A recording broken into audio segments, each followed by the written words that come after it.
ቆይታቸው አሁንም ከኛ ጋር ይቀጥል። ዶክተር እጅጋምን በሚለው የተለያዩ ነገሮችን ያነሳልናል። በተለይ በምግብና በኒውትሪሽን ስርዓት ውስጥ ስለሚታዩ ነገሮች ያነሳልናል። እንዲሁም ስለ አሳሳች ማስታወቂያም እናነሳለን። ዶክተር ለፈቃደኝነት ልክ እንደ ሁልጊዜው አመስግኜ መጀመር ነው የምፈልገው። መግባት እንችላለን ወደ ሀሳብ። እሺ፣ እንዴት አደርሽ? ሰናይ ስለመድራችሁ ሁሉንም ያራዳሽ አማዞች ተጠቅላላ መልካም ሰላም ብለናል። እሺ፣ አመሰግናለሁ። ያው በመጀመሪያ እንግዲህ በጦርነቱ ምክንያት ከተማችን አብዷል። ናፍጣ በየእንቅስቃሴውን እያየሹ ነው። እንዴት እየሆነ ነው ያራዳሽ አማች ብዬ አንቺንም መጠየቅ እፈልጋለሁ። እንዴት ነው ያለው ሁኔታ? ያው እንግዲህ ቀደም ሲልም ስናነሳ ነበረ። በእርግጥ ከባድ ነው። እሺ፣ እንደ ግለሰብ ይሄ ጦርነት ይመጣል ብለሽ ብታስቢ የምትዘጋጂው ነገር ይኖር ነበረ? በኋላ ወደ ሀገር ያለውን ማለት ስለፈለኩ ነው። እንደ ግለሰብ ይሄን ባረግ ብለሽ የሚቆጭሽ ነገር ከንስሐ ውጪ ማለት ነው? ንስሐ ነው በእርግጥ።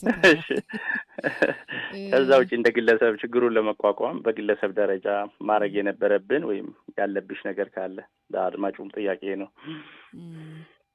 በጣም ከባድ ጥያቄ ነው ወይዘሮ ዶክተር ድንገት የጠየቀኝና እሺ፣ ምናልባት ጸሎት ነው እኔ ከጸሎቱና ከንስሐው በተጨማሪ እሺ ማንሳት የፈለኩት እኔ በተፈጥሮ እንደዚህ አይነት ጉዳዮች በጣም ቀድሜ ነገሮችን ስለማይ ዝግጅት አደርጋለሁ። አንድ የሚቆጨኝ ነገር ቢኖር ያው ከጸሎቱ ከንስሐው በተጨማሪ ኤሌክትሪክ መኪና እንግዲህ ቢኖረኝ ብዬ ያስባለሁ። እንቅስቃሴም ችግር ስላለ መኪና ነዳጅ ቢቋረጥ ወደ ኤሌክትሪክ ሽፍት ማድረጉ ተገቢ ነበር ብዬ አስባለሁ። ግን እንዳልሽው የኤሌክትሪክ መኪና የአንድ አስተማሪ ጥሪት ነው የሚወስደው። አመቱም እንደምታውቂው ባትሪ 8 አመት ነው የሚቆየውና እንደ ኢንቨስትመንት ለሁሉ ሰው አዋጭ አይደለም። ያው ወደ ኤሌክትሪክ ሲዞር ወደ ሸማቹ ነው የሚጋለጠውና ግለሰቦች ያላቸውን ጥሪት በጠቅላላ ወደዛ እንዲያዞሩ ያደርጋልና ለአንድ ነገር አንድ ቀጥተኛ መፍትሄ የለውም። በጥቅል ወደ ኤሌክትሪክ ብቻም ስለቀየርን የሚያመጣብን እንደ ኢኮኖሚ ጫና ይኖራልና ያው መንግስት የወሰዳቸው እርምጃዎች ጥሩንም ቢሆን እንደ ሸማች ደግሞ ሁሉ ህብረተሰብ ደግሞ የአቅም አይኖረውም ሽፍት ለማድረግ ማለት ነውና እኔ በዚህ ማንሳት የፈለኩት እንደ ሀገር መዘጋጀት የነበረብን ነገር ይኖር ይሆን ወይ ብዬ ራሴን እየጠየቅኩ ነበርና ይሄ ውይይት በስፋት ሊኖር ይገባል ብዬ ነው አስበው። ስለዚህ የተወሰኑ ሀሳቦችን ከምግብ ዋስትና ጋር ተያይዞ እንደ ሳይንስ በፉድ ሴኩሪቲ አገራት ማድረግ የነበረባቸው ብዙ ስራዎች ተሰርተዋል በአገራችን ውስጥ። ግን አሁን ደግሞ እንደዚህ አይነት ችግሮች ፈተው ሲመጡ በጣም ልንወያይባቸው ይገባልና መልሼ አስታውሼ ህብረተሰቡንም መንግስቱንም እነዚህን ስራዎች ላይ ትኩረት እንዲያደርግባቸው መልእክት መስጠት ፈልጋለሁ። አንደኛው በዝናብ ላይ ያለኝን ጥገኝነት በጣም መቀነስ ያስፈልጋል። ስለዚህ ኢሪጌሽን መስኖ ልንጠቀም ይገባል። ያው መንግስት የጀመረው የበጋ መስኖ እርሻ አለ። እሱም በጣም አስፋፍቶ መስራት ያስፈልጋል። ቢኮዝ ሸቀጥ ከሌላ ቦታ ስለሚመጣልን በእንደዚህ አይነት ወቅት ሰዎች በምግብ መጎዳት የለባቸውም። ስለዚህ ውሃችን ላይ ድርቅን ሊቋቋሙ የሚችሉና በቻልነው አቅም ደግሞ ምግቦችን አሰባጥረን ልንዘራቸው ልናሳድጋቸው ይገባል።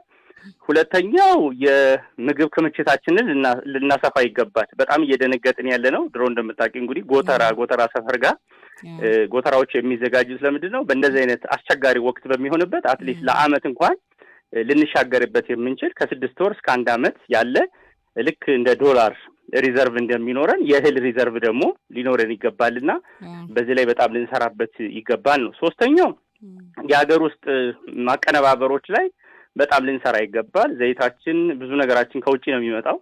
እንዳለ ራሳችንን አሳልፈን ስለሰጠን አገር ውስጥ መቀነባበርና መሰራት የነበረባቸውን ስራዎች ስላልሰራ አሁንም ወደ ማቀነባበሩ ስራዎችና ወደ ኢንዱስትሪ ገብተን ብዙ ምርቶችን አሁን የተቀነባበረ ምግብ ቢሆን ፍሬሽ ከሚሆን ሲቀነባበር ብዙ ጊዜ መቆየት ይችል እድል ይሰጠው ነበር። ከዛ ውጪ ብክነትን ሊያባክኑ የሚችሉ ነገሮችን መቀነስ ነው። ጎተራን፣ ማስቀመጫዎችን፣ ኤሌክትሪሲቲ ማቀዝቀዣዎችን ብንጠቀም እና ብናቀነባብራቸው ይሄ ጉዳይ ቀላል ይሆን ነበር አሁን ያለንበት ጊዜ። ቢኮዝ ትልቁ ሐሳባችን ከእግር መንቀሳቀሱ በተጨማሪ በልተን የምንንቀሳቀስበት አቅም ከየት እናመጣዋለን ነው። ሸቀጥ በጣም እየጨመረ ነው። ሙዝ ትናንትና 100 ብር ነው ኪሎ የገዛሁትና የሸቀጥ ጉዳይ በዚህ ላይ እየጨመረ የሚሄድ ነውና ይሄንን በብዛት ማምረት ያስፈልጋል። በውጪ ላይ ያለንን ተጽዕኖ በጣም መቀነስ ያስፈልጋል። በማዳበሪያ ላይ፣ በምርጥ ዘር ላይ፣ በፔስቲሳይድ ላይ ብዙ ቴክኖሎጂያችን የሚመጣው ከውጪ ነውና አገር በቀል እውቀቶችንም ተጠቅመን በአገር ውስጥ ልንሰራ ያስፈልጋል። ከዛ ውጪ ግን ቅድም የጠየኩሽ እንደ ግለሰብ ደግሞ ያለንን ሀብትና ጥሪት አስፈላጊ ነገሮች ላይ ልናተኩር ይገባልና እኔ ለህብረተሰቡ በአሁን ሰዓት ለልጆቹም ለራሱም ብሎ ጥሪቱን በጣም መያዝ አለበት። የት ላይ ማውጣት እንዳለበት ቅንጦቶቹን እና ሌሎች ነገሮችን መቀነስ አለበት። የአበባል ስርዓቱ በጣም መሰባጠር አለበት። ስጋ 3 ኪሎ 4 ኪሎ መብላት ሳይሆን ባለኝ በጀት እንዴት አሳበጥሬ ልበልና ያው ልጆቼን ቤተሰቦችን ራሴን እንዴት አስጠብቄ መሄድ ይችላልው የሚለውን ማሰብ ያስፈልጋል። ከዛ ውጪ መንግስትና ግለሰቦች ምንሰራቸው ስራዎች ላይ በጣም እነዚህ አይነት ወቅትን ሊያስቸግሩ የሚችሉ ስራዎች ላይ በጀታችንንና አቅማችንን ልናተኩር ይገባል ብዬ አስባለሁ። የመጨረሻ ማለት እንፈልገው እንደ ሳይንቲስት በምርምር እና በተግባር መሀል ያለውን ልዩነት ልናጠበው ይገባል። ስለዚህ በሳይንስ ልንመራ ይገባልና አሁንም ሳይንቲስቶቻችንን በታስክ ፎርስ በጣም አደራጅተናቸው ለዚህ ወቅት መፍትሄ እንዲመጣ እንግዲህ አንድ ታስክ ፎርስ ተቋቁሞ እንዴት እንሻገረው ብሎ መንግስት ገደብን ማረጋገጥ ካለበት ኮታ መጀመር ካለበት የሸቀጥ ዲስትሪቢዩሽንም በገደብ ከሆነ ስጋ ቤቶች የሚሸጡት የስጋ መጠን፣ የእንቁላል መጠን፣ የወተት መጠን፣ የእህል መጠን በሸማቾች በኩል ለህብረተሰቡ በእኩልነት ይከፋፈልበት የሚችለውን ነገር መንግስት አሁኑኑ ሊያሳስበውና ወደዚህ ትኩረት ሊገባ ያስፈልጋልና እኔ እንደ ሀገር በዚህ ላይ በጣም ትኩረት ልናደርግ ወደ ምግብ ደህንነቱ መጣለው። ግን ይሄ ትኩረት ህብረተሰቡን በጣም እያንገበገው እኔንም እያሳሰበኝ ስለሆነ ሳልናገረው ማለት አልፈልግም ብዬ ነው። ሀሳብ ስጪኝና ወደ ዋናው ወደ ምግብ ደህንነት ጉዳይ እሄዳለሁ። ሰናይት አይ አንተ ያነሳኸው ላይ ምንም ጨምረው ሀሳብ የለኝም ዶክተር፣ ቆንጆ ሀሳብ ነው ያነሳኸው። መቀጠል ትችላለህ። ሰዓታችንን እንድንጠቀም ስለፈለግ ሳምንት ቀጠሮ ያለበት ጉዳይ ስላለ ችግር የለውም። ቀጥሎ ያለው እንግዲህ በዚህ በጾም ወቅት ሰዎች እየጠየቁ ያሉት ጥያቄ አለ። በሱፐር ማርኬት ውስጥ የሚገኘው ስጋ የክርስቲያን ነው ወይስ የሙስሊም የሚለውን ለመለየት እየተቸገርን ነው ብለዋል። በአገራችን ውስጥ ብዙ ሱፐር ማርኬቶች አሉ። እነዚህ ሱፐር ማርኬቶች ሐላል የሚባል በሙስሊም የራሱ የሃይማኖት መሰረት የሚታረድበት መንገድ አለ። ከዛው ደግሞ በክርስቲያን ተብሎ የሚታረድ አለ። ዋናው ቄራ ውስጥ 2 የሃይማኖት ሰዎች ተቀምጠው በተለይቶ እንደሚሸጥ አቃለው። ግን በቀሩት የሱፐር ማርኬቶች ውስጥ ያለው ግን የሐላል ስጋና የሐላል ስጋ ተቀላቅሎ የሚገኝበትና መምጫው ወይም በየትኛው ሃይማኖት እንዳተረገ መግለጫ ስለሌለው ለሁለቱም ሃይማኖት ነው፣ ለሙስሊሙም ለክርስቲያኑም። በሌላው ዓለም ስጋዎች ላይ ሌብል ሲደረግ ሐላል ከሆነ ሐላል ተብሎ ይጻፋል፣ ነነ ሐላል ከሆነ ነሐላል የሚባል ጽሑፍ ይጻፋልና ይሄ በስጋዎቻችን ብቻ ሳይሆን በየሱፐር ማርኬቶች ውስጥ በየበርገር ቤቱ የምናገኘው በርገር ሃይማኖቱ ምንድነው ብሎ የሚጠይቅ ሰው አለ። በሙስሊም የተያዙ የበርገር ቤቶች አሉ፣ በክርስቲያን የተያዙ የበርገር ቤቶች አሉ።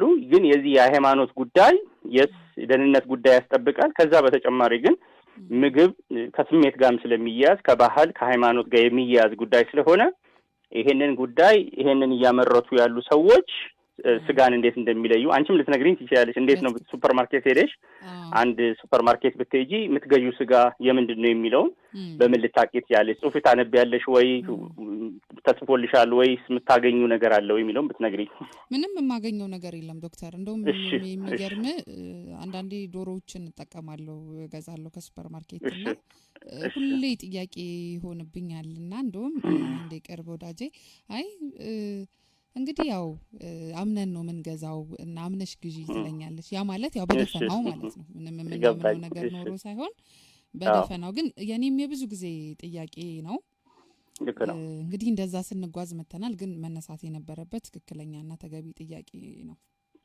ስለዚህ እንደ ሸማች ጥበቃ እኛ የምግብ ደህንነትንም እያተኮርን ቢሆን አንድ ደህንነታቸውና መምጫቸው ሊታወቅ ይገባል። ከዚህ በፊትም መምጫቸው ያልታወቀ ዶሮዎች ሱፐር ማርኬት ውስጥና የዶሮ የሚጠብሱ ውስጥ ተገኝቶ ነው። ስለዚህ ይሄንን የምናያይዘው ከምንድን ነው? ምንጩ ከመታወቁ አንጻር ማለት ነው። ከየት ነው የሚመጣው፣ እንዴት ነው የሚመረተው የሚለው ለህብረተሰቡ መንገር ተገቢ ነውና በዚሁ ሜሴጄ ከዚህ በፊትም ያሳወቅኳቸው ድርጅቶች አሉ፣ ግን እርምጃውን ወስደው አላስተካከሉም ብዬ ነው ማስበውና የዚህ ሐላል ጉዳይ በተለይ ወደ ኤክስፖርት የሚያደርጉት ወደ ገልፍ ሀገራቶች በሙስሊም ሐላል መንገድ ስለሆነ የሚላከው ከሱ የቀሩትን ደግሞ ወደ ሎካል ማርኬት የሚገቡ ከሆነ ለህብረተሰቡ ሐላልና ሐላል አይደሉም የሚሉት ሊነገሩ ይገባል። በክርስቲያንም ከሆነ በክርስቲያን ይሄ በህብረተሰቡ ላይና በንግድና በሸቀጥ ላይ የሚያመጣው ችግር አለ። ህብረተሰቡ አልቀበልም ካለ የሚያመጣው ችግር ስላለ ማለት ነው። ወደሚቀጥለው አጀንዳዬ ሲሄድ እንግዲህ የአሳሳች ማስታወቂያ ጉዳይ ነው።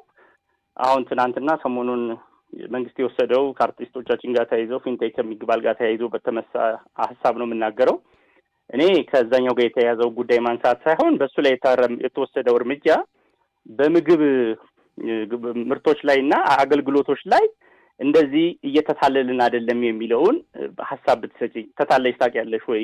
በታዋቂ ሰዎችም ሊሆን ይችላል ወይም በሌላ ሰዎች ምግቡ የሌለውን ይዘት መስጠት የማይችለውን ጥቅም መስጠት የማይችለውን የጤናና የኒውትሪሽን ቫልዩ ሳይጠቅም እኛ እንዳንደውም ባለሙያዎች ሆነን አገሩ ላይ መንግስት የለም ወይ እንላለን። ሰው ሁሉ እየተነሳ አማካሪ፣ ተናጋሪ፣ ማስታወቂያ ተናጋሪ ይሄን ብሉበት ስለዚህ ትሆናላችሁ ሲላ ያለውና ያንቺን መረዳት ንገርኝና የኔን ሪኮመንዴሽን መንግስት አሁን የወሰደው እርምጃ ህብረተሰቡ መበደል ስለሌለበት ተገቢ እርምጃ ነው። የአርቲስቶቹ ችግር ብቻ ሳይሆን እንደ ጥቅል ሲስተም ያለ ችግር ስለሆነ በጥቅል እንዴት እንፈታዋለን የሚለው መናገር ይችላል። ጓሄድ ምርቶች ጋር ብዙ ጊዜ እኔ እንኳን ገጥሞኝ አያውቅም ፐርሰናሊ እውነት ለመናገር ሀቅ ማውራት ስላለብን፣ ግን ደግሞ በቅርብ ሰዎች በእንደዚህ ደግሞ ሲገጥም ተመልክቻለሁኝና ምናልባት ብዙ ጊዜ እኔ ደግሞ የሚገጥመኝ ምርቶች ላይ የምታዘበው አንድ ምርት በጥሩ ሁኔታ መጀመሪያ ዙር ላይ ይመጣና ከሆነ ጊዜ በኋላ ምርቶቻቸው ተበለሻሽቶ ያስማቸውን ሳይጠብቁ ተጉዘው ነው። እኔ እንደውም ብዙ ጊዜ የማነሳው ነገር ይሄ ነው ነገር የሚገጥመኝ ችግር።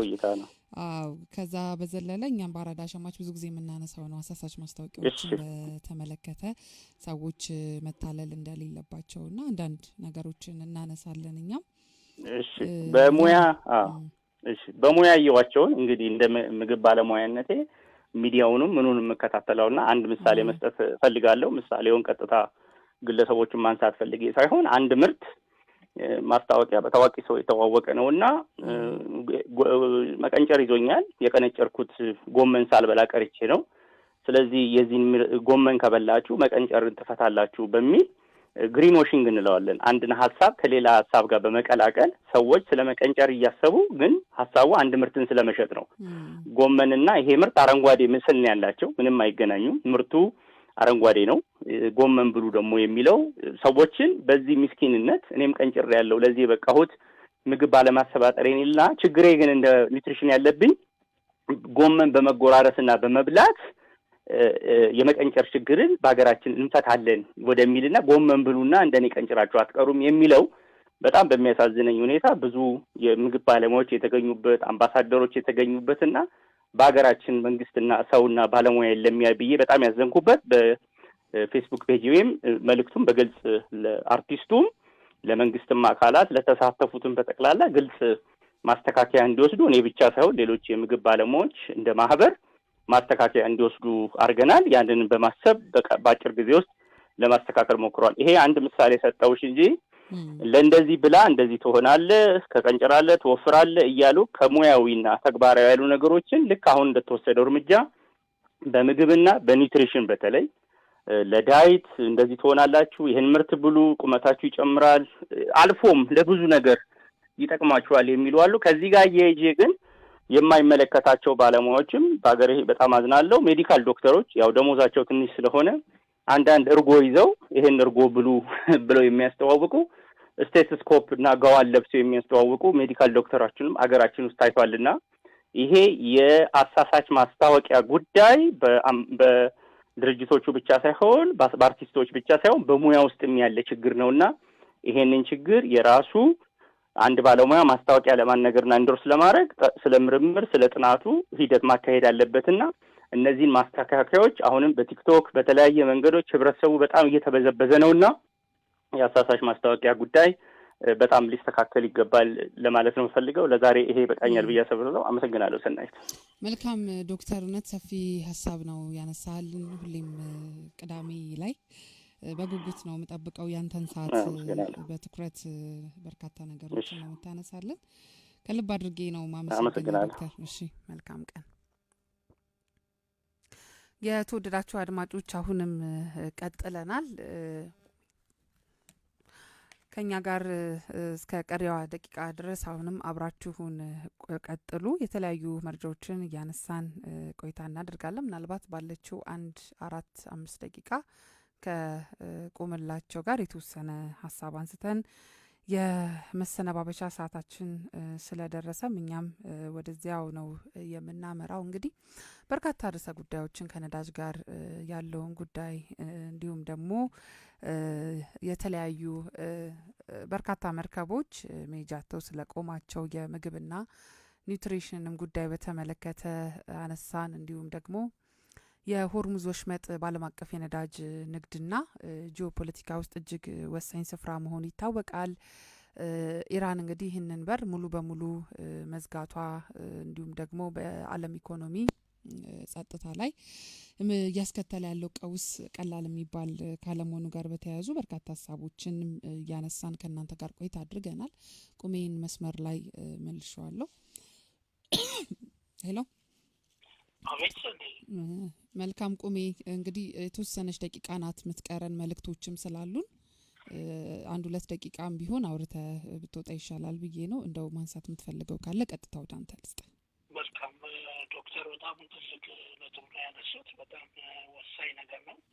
አስበንበታል ነው ተዘጋጅተናል ነው የሚለው እንደ ሀገር ልንወስደው የሚገባ የቤት ስራ ነው። የጦርነት ሊከሰት ይችላል፣ የተፈጥሮ አደጋዎች ሊከሰቱ ይችላሉ እና ለዚህ እንደ ሀገር እንደ መንግስት ልንዘጋጅ፣ እንደ ግለሰብም ልንዘጋጅ ይገባል። ትልቅ መልዕክት ነው ያስተላለፉት ዶክተር። ሌላው አሳሳች ማስታወቂያ ሲባል ምን ማለት ነው? አሳሳች እንግዲህ አሁን በጣም ሰሞኑን መነጋገሪያ እየሆነ ነው እና አሳሳች ማስታወቂያ ማለት አንድን የንግድ ዕቃ ወይንም አገልግሎት ያለውን ጥቅም፣ ይዘት፣ ዋጋ፣ አገልግሎትና የመሳሰሉትን ባህሪያት ሐሰተኛና አሳሳች በሆነ መልኩ